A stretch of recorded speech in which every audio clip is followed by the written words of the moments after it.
कराची में मीर रजा केस की तहकीकात जारी हैं। मीर रजा के वालिद ने नई टीम के तफ्तीश पर सवालात उठाए और मीडिया से बातचीत में सवाल उठाया कि क्या फिरोजाबाद गुरुलस्तानी जौहर के SHO से तफ्तीश की गई। चल उधर ही खड़े हुए हैं, आज 8 दिन के बाद भी हम उधर ही खड़े हुए हैं कि जियो फॉरेंसिक के लिए जा रही है चीज़।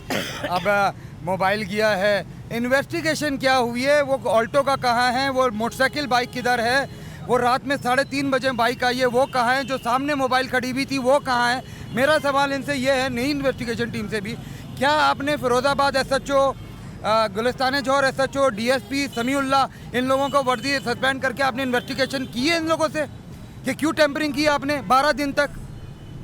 जब वहाँ से इन्वेस्टिगेशन स्टार्ट नहीं हुई तो ये कौन सी इन्वेस्टिगेशन है, मुझे नहीं समझा। कराची में मीर रजा केस की तहकीकात जारी हैं। मीर रजा के वालिद ने नई टीम के तफ्तीश पर सवालात उठाए और मीडिया से बातचीत में सवाल उठाया कि क्या फिरोजाबाद गुरुलस्तानी जौहर के SHO से तफ्तीश की गई।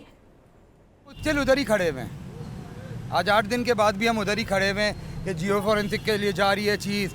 अब मोबाइल गया है, इन्वेस्टिगेशन क्या हुई है, वो ऑल्टो का कहाँ है, वो मोटरसाइकिल बाइक किधर है, वो रात में 3:30 बजे बाइक आई है वो कहाँ है, जो सामने मोबाइल खड़ी हुई थी वो कहाँ है।